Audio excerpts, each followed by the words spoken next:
మత్తయి రెండో వచనం సార్. రెండో వచనం. యూదుల రాజుగా పుట్టినవాడు ఎక్కడ? యూదుల రాజుగా పుట్టినవాడు ఎక్కడ?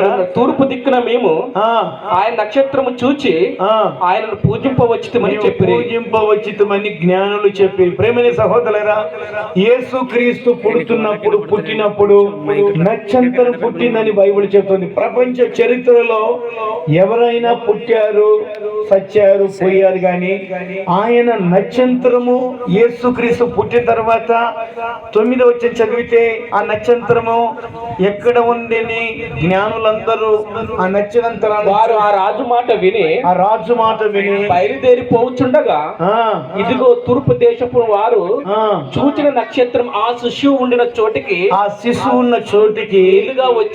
మిందుగా వచ్చి వరకు వారికి ముందుగా నడిచెను. వారు ఆ నక్షత్రమును చూచి అత్యానంద భరితులై లోనికి వచ్చి తల్లి అయిన మరియ. ఈ నక్షత్రం ఎక్కడ ప్రకాశిస్తుందంటే, యేసుక్రీస్తు ఎప్పుడైతే బెత్లెహేము మార్గ మధ్యలో మధ్యరాత్రి జన్మించాడో, ఎప్పుడు తీసుకుపోయామో మరియమ్మకు చోట కూర్చోబెట్టిన తర్వాత నక్షత్ర ప్రకాశమైన వెలుగు ఆ యేసుక్రీస్తు మీద ప్రకాశించినప్పుడు ప్రపంచాన్ని చూస్తున్న జ్ఞానులు ఈ నక్షత్రం ఏదో పుట్టింది, ఎవరు పుట్టినా కూడా పుట్టలో ఎవరు ఒక దైవం పుట్టింది, ఎవరు ఒక మంచి రాజు పుట్టారని వాళ్ళు సాంబ్రాణ, బోలము, బంగారు తీసుకొచ్చి ఆ నక్షత్రాన్ని చూసి ఆయనకి కానుక సమర్పించినట్టుగా గ్రంథస్థములో రాయబడింది.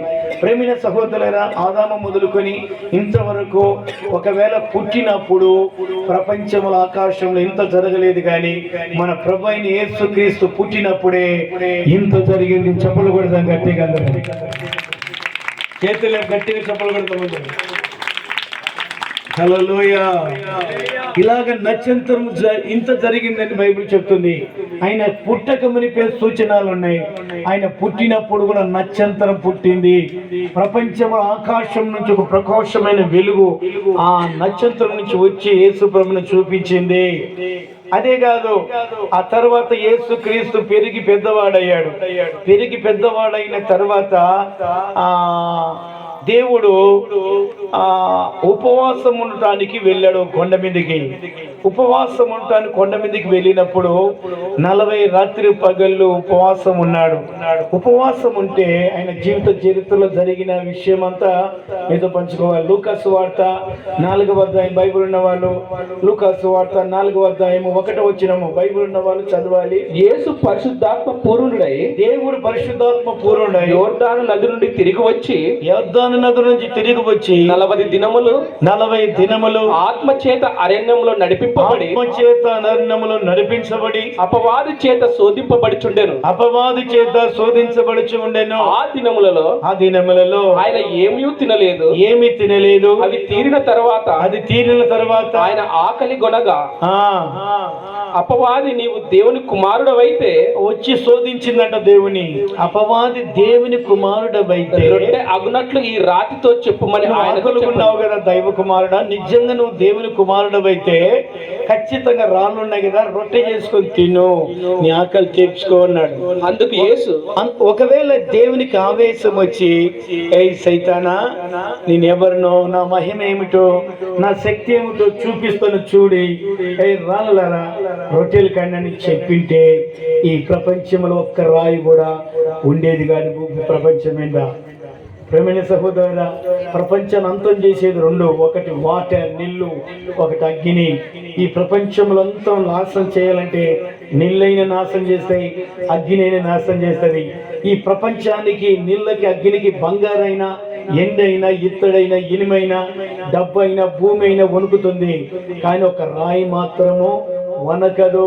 అందుకొరకే చాలా మంది రాళ్లతో ఇళ్ళను కట్టుకుంటున్నారు, రాళ్ల మీద కట్టుకుంటున్నారు. కారణం ఏంటంటే అగ్నికి భయపడకుండా, నీళ్ళకి భయపడకుండా ఉండేది రాయే, భూకంపాలకు కూడా భయపడకుండా ఉండేది రాయే.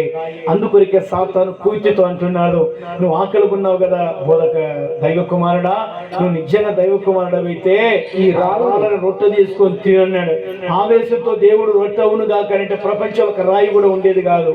అందుకొరకే సాతాను ఏం చెప్పాడు దేవుడు, సాతానా, అందుకు యేసు మనుషుడు రొట్టె వలన మాత్రమే రొట్టె వలన బ్రతకడు, దేవుని మాట వలన బతుకుతాడు. చెప్పులు కొడతాం గట్టిగా. అంటే ఈయన పెరిగి పెద్దవాడైనప్పుడు ఉపవాసం ఉన్నప్పుడు ఇవన్నీ జరిగాయి. రెండవది దేవాలయం ఎక్కించి ఒక్కసారి ఈ ఆకాశం అంతా నీకు రాసి తన హక్కు మొక్తమని 3 రకాలుగా శోధించినట్టుగా ఉంది. 3 రకాలుగా ప్రేమిన సహోదరు 3 రకాలుగా శోధించిన సైతాను. ఆయన దేవుడు వెంటనే జవాబిచ్చాడు. దేవుని వదిలిపెట్టి సాతాను వెళ్ళిందని బైబిల్ చెప్తుంది. 17 వచనాల కింద అన్ని రకాలుగా శోధించి అపవాది ప్రతి శోధన యేసు ప్రభుని ముగించి కొంతకాలం ఆయనను విడిచిపోయాను. యేసు ప్రభుని వదిలిపెట్టి వెళ్ళింది. ఆయన పుట్టక మునుపు సూచనలు, ఆయన పుట్టిన తర్వాత నక్షత్రం ఉండి ఆయన ఉపవాసం ఉన్నప్పుడు ఇలా శోధించబడాడు. తర్వాత ఆయన బాప్తిసం తీసుకోవడానికి నది కాటుకొచ్చాడు.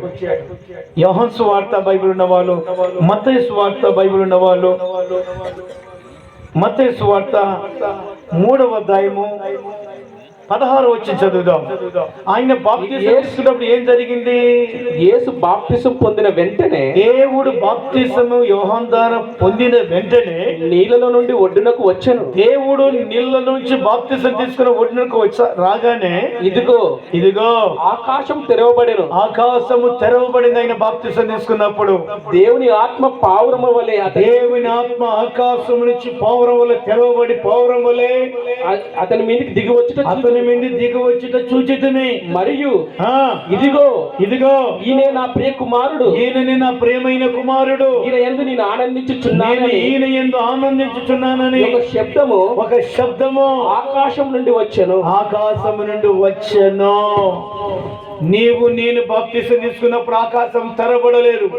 పరిశుద్ధాత్మ పావరం వలె యేసు ప్రభు మీదకి వచ్చి ఆకాశంలో ఒక శబ్దము వినపడుతుంది. ఈయననే నా ప్రియమైన కుమారుడు, నేను ఈయన యందు ఆనందిస్తున్నానని పరలోకం నుంచి ఒక శబ్దము ఒక ఇంత కనపడినట్టుగా గ్రంథస్థములో ఉన్నది. దేవుని బిడ్డలారా, తర్వాత మొదటగా నక్షత్రం పుట్టింది. రెండోది ఉపవాసాలు ఉన్నప్పుడు శోధించబడాడు. మూడోది బాప్తిసం తీసుకున్నప్పుడు ఆకాశం తెరవబడి ఈయన ప్రియమైన కుమారుడు అని ఉన్నది.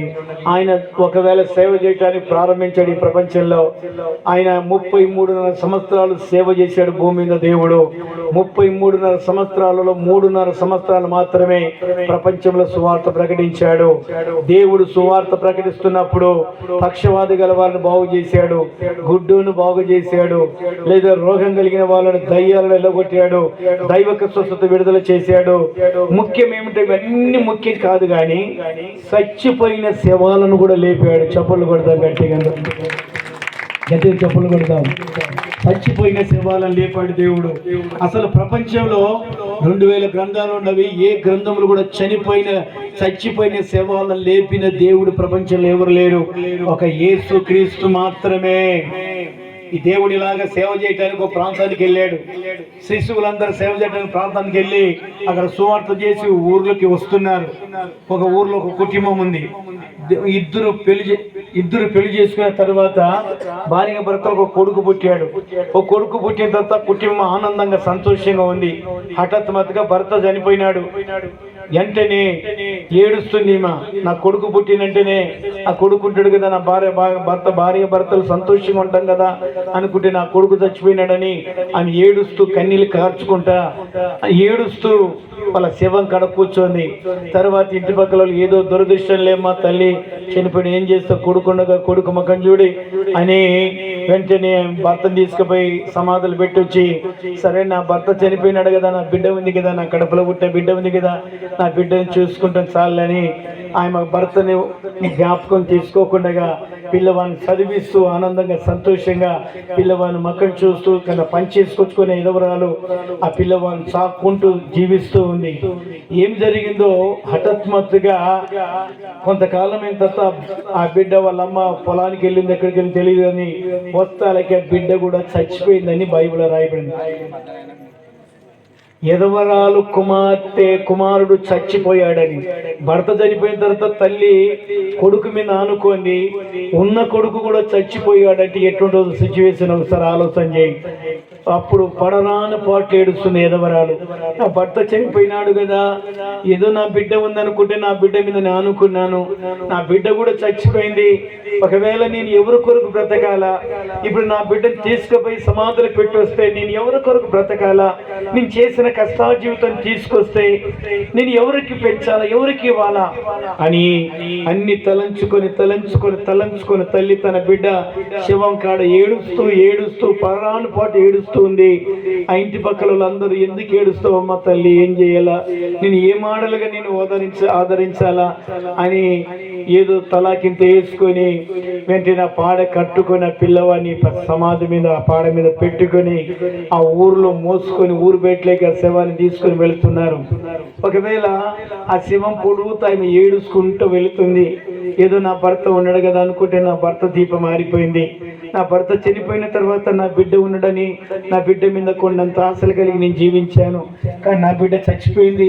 నా బిడ్డని ఒకవేళ సమాధులు పెట్టిన తర్వాత నేను తిరిగి ఇంటికి వస్తే ఎవరి కొరకు బ్రతకాలా, నేను ఏం కొరకు బ్రతకాలా అని ఆమె పాడెత్తుకొని పోతుంటే ఆ ఊరు వాళ్ళల్లా ఎదవరాలు కదా, ఆ పాడెంపడు ఆమె ఏడ్చుకుంటూ పోతుంటే అందరూ ఆ పాడెంపడు పోతున్నట్టుగా గ్రంథస్థములు ఉంది.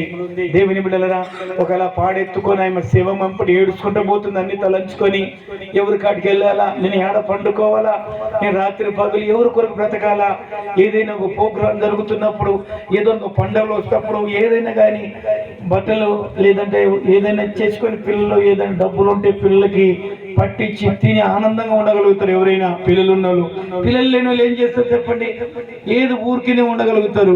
అలాగే ఇవన్నీ తలంచుకొని ఏడుస్తుంది. ప్రేమ సహోదరులరా, ఏడుస్తూ పాడెంపడిపోతుంది. ఒకవేళ ఒక సీఎంఏ ఆయనకు ఎదురొచ్చి, అమ్మాయి ఏడవ కాకు, నీ భర్త చచ్చిపోయినాడు, నీ కొడుకు కూడా చచ్చిపోయినాడు, ఎందుకు ఏడుస్తావు, దురదృష్టం తల్లి, నా మాట విను, నీకు 100 కోట్లు ఇస్తా, నీకు ఏసీ కారు ఇస్తా, లేకపోతే పెద్ద బంగ్లు ఇస్తామా, నువ్వు మంచిగా బ్రతుకు, వద్దులే అని ఒక సీఎం ఆమె ఏడుస్తుంటే ఏదో చెప్తే 100 కోట్లు కాదు, ఇట్లే ఆకాశానికి పేర్చినా కూడా ఆమె ఏడుపు బంధు కాదు. చప్పట్లు కొడతాం గట్టిగా. ఆమె ఏడుపు బంద్ కావాలంటే, ఆమె కన్నీరు నాట్యముగా మారాలంటే ఎలాగుంటది? ఏడ్చుకుంటూ వెళ్ళిపోతుంది. అన్ని తలంచుకొని ఏడుచుకుంటూ వెళుతుంది. వెళ్ళుకుంటూ పోతూ ఊరు బయటలోకి వెళ్తుండగా మన ప్రభు అయిన యేసు క్రీస్తు శిశువులందరూ ఒక ప్రాంతంలో సువార్త చేసి వస్తూ ఉన్నాడు. ఈ శవం ఎదురొస్తుంది. ఆయన ఒక్కటి ఏడుస్తుంది కానీ ఎవరు ఏడుస్తులేరు. ఏడుస్తుంటే యేసు ప్రభు అడిగాడు శిశువులారా, అందరూ ఊరు వాళ్ళ శవం పంపడిపోతున్నా కానీ అందరూ ఏడుస్తున్నలే, ఆయన ఒక్కటి ఎందుకంత ఏడుస్తుంది అని శిశువులు యేసు ప్రభు అడిగితే యేసు ప్రభు శిశువులయ్యా, భర్త చనిపోయిన తర్వాత కొడుకున్నాడు కదా అని ఒకగానొక కొడుకు మీద ఆనుకొని బ్రతికింది, ఉన్న కొడుకు కూడా చచ్చిపోయాడు, అందుకొరికి ఆమె ఏడుస్తుందంటే దేవుడు ఆమె ఎందుకు కనికరం ఉంచి బైబిల్లో లూకా సువార్త 7వ అధ్యాయంలో బైబిల్ ఉన్న వాళ్ళు 11వ వచనం చదువుదాం. బైబిల్ ఉన్న వాళ్ళు లూకా సువార్త 7వ అధ్యాయము 11వ వచనంలో బైబిల్ ఉన్న వాళ్ళు లూకా సువార్త. ఆయన నయీనను ఒక ఊరికి వెళ్ళుచుండగా, దేవుడు ఒక ఊరికి వెళ్ళుచుండగా ఆయన శిష్యులు జన సమూహమును ఆయనతో కూడా వెళ్ళుచుండిరి. ఆయన ఆ ఊరి గౌని యొద్దకు వచ్చినప్పుడు, దేవుడు ఆ ఊరి గౌని యొద్దకు వచ్చినప్పుడు చనిపోయిన ఒకడు వెలుపలకు మోసుకొని వెళుతుండ్రి. అతని తల్లికి అతను ఒక్కడే కుమారుడు, ఆమె విధవరాలు.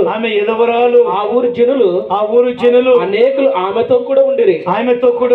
ప్రభు ఆమెను చూచి ఆమె యందు కనికరపడి ఏడవద్దనను ఆమెతో చెప్పి దగ్గరకు వచ్చి పాడను ముట్టగా చిన్న వారు నిలిచిరి. ఆయన ఆ చిన్నవాడ లెమ్మని నీతో చెప్తున్నానని చెప్పగా ఆ చనిపోయిన వాడు లేచి కూర్చోండి మాట్లాడసాగను. ఆయన తనని అతని తల్లికి అప్పగించను. చప్పట్లు కొట్టండి గట్టి కూడా చేతులు లేదు చెప్పండి గట్టిగా. హల్లెలూయా. ప్రియమైన సహోదరులారా, ఏడుస్తున్న ఎదవరాలు కన్నీటిని దేవుడు చచ్చిపోయిన శవము మోసుకొని వెళుతుంటే పాడిని దింపి దేవుడు ఆయన మీద కనకరించి చనిపోయిన డెడ్ బాడీని దేవుడు లేపి సజీవ లెక్కల ఉంచి తల్లి కప్పు చెప్పాడంట. ఏడవ కాకమ్మ మంచిగా బ్రతకం చెప్పాడంట. ప్రపంచ చరిత్రలో చచ్చిపోయిన శవాల లేపిన దేవుడు ఎవరు లేరు కానీ మన ప్రభు అయిన యేసు క్రీస్తు మాత్రమే. ఇదే కాదు, సమాజ మందిరాధికారి కుమార్తె చచ్చిపోతే కూడా లేపాడు. ఇదే కాదు, మార్త మరియ తమ్ముడు చచ్చిపోతే 4 రోజులు శవం పెట్టొస్తే కూడా 4వ రోజున దేవుడు